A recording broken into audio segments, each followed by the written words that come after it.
¿Se puede cambiar el mundo sin salir de casa? En algún momento todos hemos soñado con ser como estos grandes líderes que están cambiando el mundo. Y no solamente como estos grandes líderes y sus grandes empresas, sino como los cientos de líderes que son parte de estas compañías y que las lideran.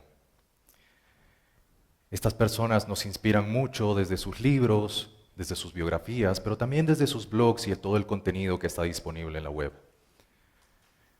Y empezamos a soñar a ser como ellos algún día, o por lo menos generar el impacto que ellos han generado. Pero cuando dejamos de soñar y aterrizamos, esto se hace muy difícil. Se nos hace muy difícil de entender que esto puede ser real. Quizás porque estamos en el momento o en el lugar equivocado. Pensar que poder crear un cambio en todo el mundo, desde un lugar como Bolivia, un país tan limitado como Bolivia, suena imposible.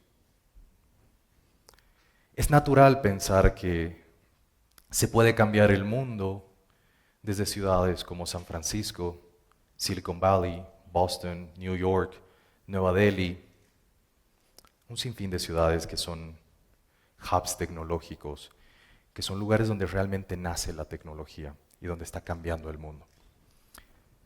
Es natural pensar que necesitamos de grandes títulos profesionales o haber salido de universidades como Harvard o haber salido de universidades como Stanford para generar un cambio mundial. Yo también pensaba así, pero fue cuestión de tiempo darme cuenta de lo contrario. Con los años, a medida que vamos creciendo, nos generan ciertas frustraciones, tanto macro frustraciones como micro frustraciones. Vivir en un país como Bolivia no es fácil, querer cambiar el mundo desde Bolivia no es fácil. Y esto hace que pasen muchos días en nuestras vidas con estas frustraciones. Pero con el tiempo y con tantas preguntas que no tienen respuesta, se nos genera en nuestra vida algo que se llama rigidez adaptiva. La rigidez adaptiva, según la semiología psiquiátrica, es la aplicación de una conducta continua, única, repetitiva y estereotipada, que para que entendamos un poco cómo se aplica esto a nuestras vidas nos acostumbramos tantas veces a estas frustraciones, nos acostumbramos tanto a que no se puede, es lo que hay, vivo en un país que solo me permite hacer esto, o no puedo soñar con mucho, o peor, tener ese pensamiento tóxico de debo aceptar mi realidad. Esa es la rigidez adaptiva.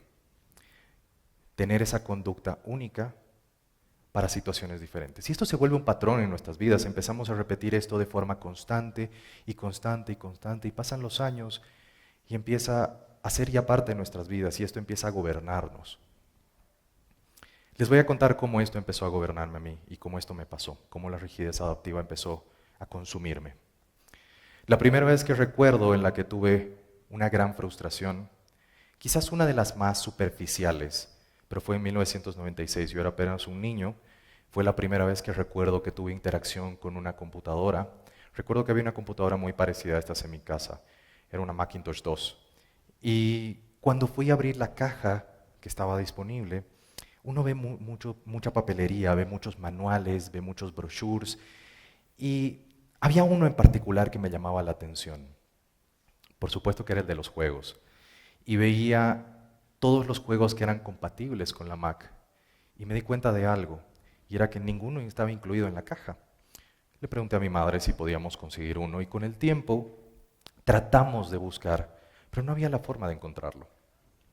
Por supuesto, estábamos en Bolivia, los juegos no llegaban, y los pocos que llegaban era muy difícil de conseguirlos. Esta fue una de las primeras micro frustraciones que viví y que no entendía, no tenía explicación. Muy superficial, quizás sí, pero ustedes saben que para los niños es muy difícil poder comprender este tipo de contextos y situaciones. Más adelante, 2005, era el famoso keynote de Apple, donde Steve Jobs estaba presentando por primera vez el iPod Nano, quizás la revolución más grande que ha habido en el iPod desde su lanzamiento. En este icónico momento, yo ya era una persona un poco más adulta, y era un joven, estaba completamente enamorado de Apple y sin duda Steve Jobs era mi ejemplo a seguir. Cuando presenta el iPod Nano, termina el keynote, termina la presentación, y voy donde mi madre y le pregunto si podíamos adelantar mi regalo de cumpleaños, si podía haber la forma de que consigamos un iPod Nano. La triste realidad es que no pude conseguir el iPod Nano hasta que salió inclusive la siguiente versión de iPod. Por supuesto era porque no había tiendas, no había quien lo traiga en Bolivia, los Apple Stores eran muy limitados en Estados Unidos y no había quien pedirle. Y tal vez muchos podían, pero simplemente para mí no estaba siendo accesible, no tenía cómo conseguirlo.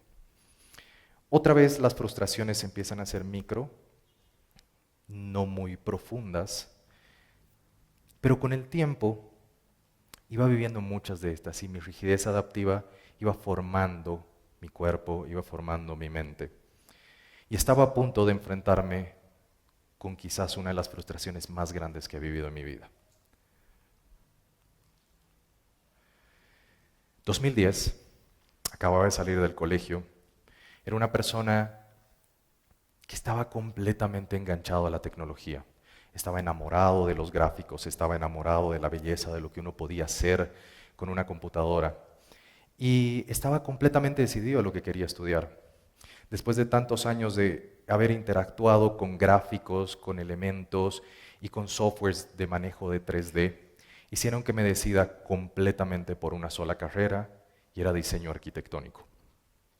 El diseño arquitectónico, a diferencia de la arquitectura, es esta rama en la que se enfoca más hacia el diseño, no hacia la ejecución o la construcción. ¿Qué quiere decir esto?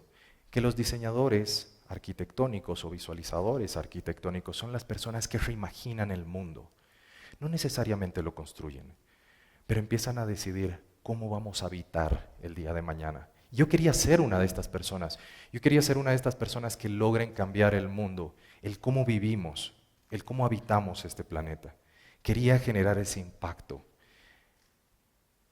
Pero para mi triste realidad, ninguna universidad en Bolivia ofreció una carrera como esta, y mucho menos ningún contenido en las carreras de arquitectura ofrecían algo parecido a esto.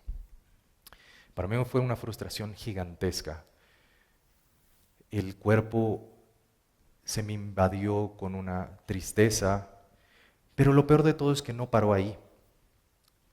Fueron muchos años después que terminé estudiando algo que no quería. Terminé trabajando en un sector, o en un área, o en un rubro, en el que me era fácil hacerlo, pero tampoco me apasionaba.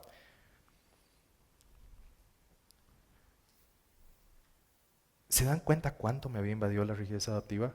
¿Cuánto había hecho esto en mi vida? Solo me había vuelto una persona más que había limitado mi capacidad de soñar. Todos esos sueños de cambiar el mundo, todos esos sueños de diseñar el mundo, se habían limitado a solamente poder soñar con lo que está disponible o a mi alcance. En otras palabras, solo yo me permitía soñar con lo que se podía hacer en Bolivia. Entonces llegó un momento de catarsis, llegó un momento muy importante en mi vida que tuve una conversación conmigo mismo y yo, aterrado de la idea de seguir viviendo el resto de mi vida siendo prisionero de esta rigidez adaptiva, es que decidí tomar un cambio, salir de esas decisiones que estaba tomando de forma mecánica y pasar a un proceso de reconstrucción. Y todo partió con una pregunta. Yo ya venía admirando a muchas personas, al igual de lo que ustedes tienen muchos mentores, muchos libros a quienes siguen y mucho contenido al cual admiran en lo que están haciendo. Yo tenía el mío. Y me pregunté, ¿qué están haciendo estas personas que yo no esté haciendo?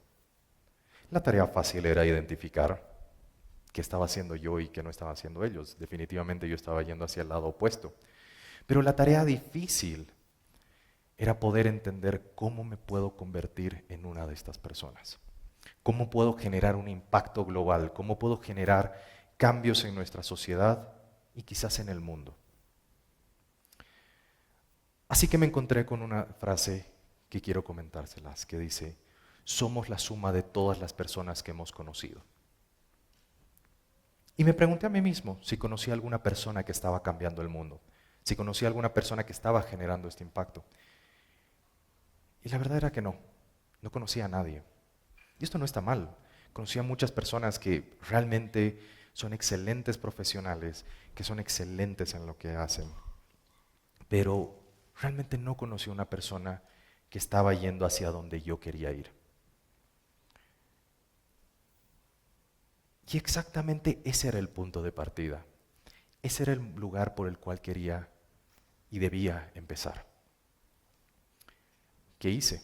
Fue muy fácil. Empecé a buscarlos. ¿Dónde estaban estas personas? Y no estoy hablando de los grandes CEOs necesariamente, sino de todos los líderes de estas compañías y de compañías quizás más pequeñas y medianas, pero que sí tienen un impacto global. ¿Dónde están estas personas? Están en Internet. Vivimos en un mundo globalizado, vivimos en un mundo donde estamos conectados hacia todas las personas posibles, entonces esto es decisión de nosotros poder llegar a ellos. Empecé a pasar mis días en blogs, en comunidades, siguiendo a creadores de contenido y en muchos casos contactándome con estos creadores o autores. Para mi sorpresa, muchos no me contestaron, pero muchos sí. Y esto fue de mucha ayuda. Y me di cuenta de algo que realmente cambió mi vida y hizo que todo pueda retomar su rumbo. Y es que en menos de 6 días me di cuenta que había aprendido en más que un semestre en la universidad.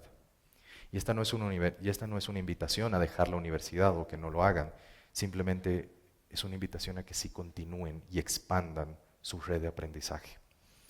Entonces, me embarqué en un camino de 24 meses. Yo no sabía que iban a ser 24 meses, no lo medí así. En realidad, me hubiera encantado saber si siquiera hubiera podido tener éxito, pero no lo sabía. Era simplemente oscuridad de incertidumbre, pero sabía que prefería hacer eso a que vivir el resto de mi vida gobernado por la rigidez adaptiva y por los resultados que había generado en mí. 24 meses de mucho estudio, de mucha interacción, de mucha lectura y de mucho trabajo hicieron no solamente que retome la capacidad de poder soñar a escala global, que ya no sueñe en base a los límites de mi país, sino que sueñe sin límites.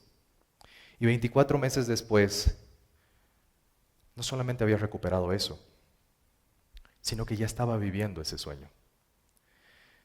Me había sumado como uno de los líderes de Creana. Creana, para los que no conocen, es una de las plataformas más grandes de educación y compañías de educación y tecnología en Latinoamérica. En mi día a día estaba liderando un equipo donde se creaban la plataforma, el software y los productos que hacían y democratizaban la educación en Latinoamérica. Estaba llegando a miles de vidas, impactándolas de forma positiva. Esto para mí era surreal en su momento. Y realmente ya estaba viviendo ese sueño de nuevo.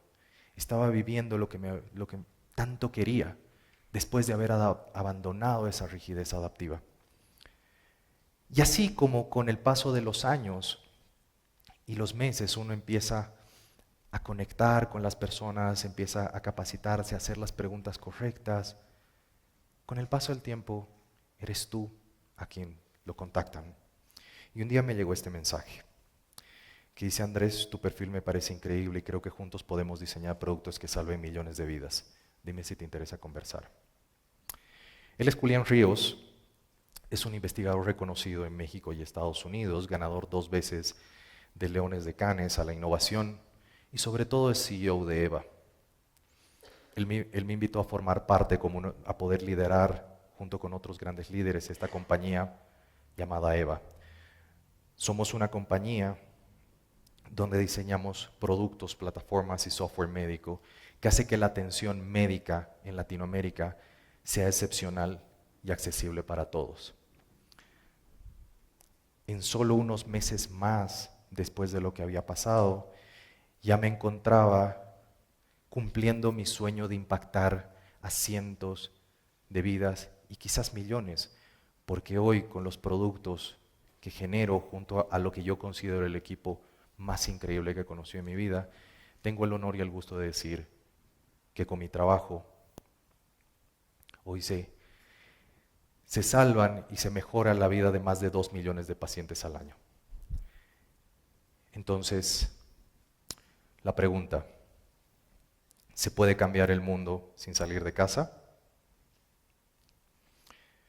Yo no solamente no salí de una gran universidad, sino tampoco pude salir a Silicon Valley, Shanghai, Madrid y todas estas grandes ciudades. Pero de donde sí salí, y estoy seguro que ustedes también, es de su zona de confort. Gracias.